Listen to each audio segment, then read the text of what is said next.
মেলবোর্নের boxing day test match আর 24 ঘন্টাও বাকি নেই। উত্তেজনায় পুরো একদম আমরা we are so excited for the boxing day test match to start. আজকে কিন্তু একটা ছুটির দিন, দেখুন এখানে ক্রিসমাস টাইম, তাই জন্য আজকে আমি গ্রাউন্ডে গিয়েছিলাম অবভিয়াসলি, কিন্তু আজকে আমি এই যে রেস কোর্সের জন্য এই যে ভিডিওটা করছি, সেই ভিডিওটা কিন্তু আমি সিটি থেকে করছি।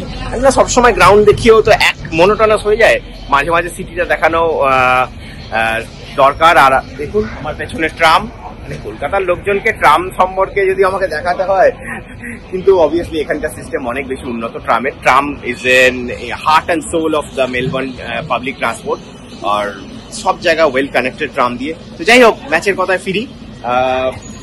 আজকে অবভিয়াসলি অস্ট্রেলিয়ান টিমের একটা প্র্যাকটিস সেশন ছিল অপশনাল, কিন্তু মোস্টলি এটা একটা ফ্যামিলি টাইম ছিল, most of the players came with their families. 8:30 থেকে প্র্যাকটিস ছিল, 10টার সময় প্রেস কনফারেন্স ছিল, 10:15-20 মধ্যে এভরি প্রফেশনাল তাদের প্রফেশনাল কমিটমেন্ট ডান। আর প্র্যাকটিসেও এমন কিছু হয়নি, যদিও প্র্যাকটিসে একটা জিনিস আমরা দেখলাম যে ট্রাভিস হেড নেটে নাপিং করছে, তার মানে Travis Head is fit to play. ওনার যে ইনজুরি নিয়ে একটা কথা চলছিল, কনসার্ন চলছিল, সেই ইনজুরি কনসার্নটা তিনি দূরে সরিয়ে নেটে নক করলেন, and it is confirm that he is fit to play.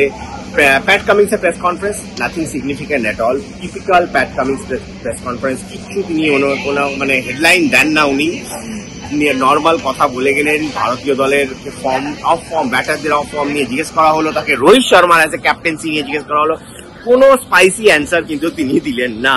সেই ওয়েল মিডিয়া ট্রেন্ড অ্যান্সার তিনি দিলেন। আমার মনে হয় দেখুন কালকে যা এখানে সিচুয়েশন, এবং মেলবোর্নে কালকে 40 ডিগ্রি গরম থাকবে, তো অনেকেই বলছিল ভারত দুটো স্পিনার খেলাবে কিনা। আমার মনে হয় দুটো স্পিনার খেলানো হবে না, কেন কালকে শুধুমাত্র গরম, তারপর দিন থেকে টেম্পারেচার কিন্তু আবার এই 22-23 সেই নেমে যাবে।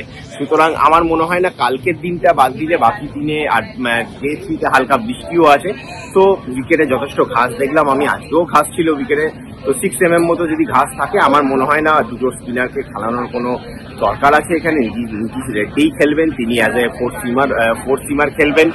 আর তাছাড়া ভারতীয় দলে যেটা চেঞ্জ বলতে, যে জাডেজাকে খেলানো হবে না ওয়াশিংটন সুন্দরকে খেলানো হবে, আমার মনে হচ্ছে এখনো পর্যন্ত জাডেজার পাল্লা ভারী। যদিও আমি পার্সোনালি চাই ওয়াশিংটন সুন্দরকে খেলানো, কিন্তু আমার মনে হচ্ছে জাডেজার পাল্লা ভারী।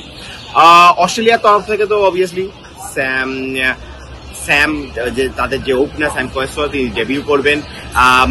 অস্ট্রেলিয়ার 11টাও মনে হয় এখনই অ্যানাউন্স হয়ে যাবে, কিছুক্ষণের মধ্যেই অ্যানাউন্স হয়ে যাবে, তখন আমরা রেস কোর্সে আপনাদের অস্ট্রেলিয়ান 11 জানিয়ে দেবো। আর বাকি আর কি, এনজয় করুন ক্রিসমাস ডে, আর কালকে সকাল সকাল উঠে পড়ুন, কিন্তু কালকে সকাল থেকেই শুরু হয়ে যাবে এই বক্সিং ডে টেস্ট ম্যাচের উত্তেজনা। 1 লাখ লোক কালকে মেলবোর্নে আসবে, কি পুরো শহরটা যেন মনে হচ্ছে উত্তেজনা টকবক করছে। আজকে দেখুন, আজকে কিন্তু সবাই ফেস্টিভ মুডে আছে, কিন্তু কাল থেকে মানুষ কিন্তু ক্রিকেট ফিভারে কিন্তু তারা আবদ্ধ হয়ে যাবে। আর সেই ক্রিকেট ফিভারটা আপনাদেরকে ভার্চুয়ালি আমি সন্দীপন ব্যানার্জি দেখাবো রেস কোর্সের পর্দায়। রেস কোর্সকে ফলো করুন, সাবস্ক্রাইব করুন, আর সঙ্গে থাকুন আমাদের সাথে। আমি সন্দীপন ব্যানার্জি আপনাদের জন্য এই রিপোর্টটা প্রস্তুত করছি মেলবোর্নের সোয়ানসন স্ট্রিট থেকে, আর দেখতে থাকুন, সঙ্গে থাকুন।